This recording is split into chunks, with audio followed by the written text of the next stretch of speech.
সর্বশেষ যে লোকটা জান্নাতে যাবে তাকে আল্লাহ তাআলা জাহান্নামের আগুনে পোড়াতে পোড়াতে ছাই বানিয়ে ফেলবে। আল্লাহ বলবেন, জিব্রাইল যাও একটু দেখো, একটা মাত্র সেজদা দিয়েছে আমাকে, এরকম কাউরে পাওয়া যায় কিনা। বাটি চালান দিয়ে দেখো পাওয়া যায় কিনা। খুঁজে খুঁজে কাউরে পাবে না। আল্লাহ বললেন আবার দেখো, খুঁজে খুঁজে একজনকে পাবে। সামান্য ইমানের ছিটে ফোঁটা তার অন্তরে ছিল।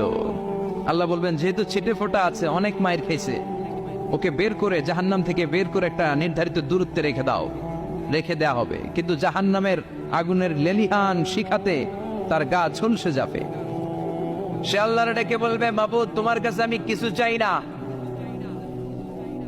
জাহান্নাম থেকে তুমি আমাকে বের করেছো, জীবন নদীর পানি তুমি আমার গায়ের মধ্যে ঢেলে দিয়েছো, আমি আবার সজীবতা ফিরে পেয়েছি। আমি তোমার কাছে জান্নাত চাই না, শুধু নিরাপদ একটা দূরত্বে আমাকে রেখে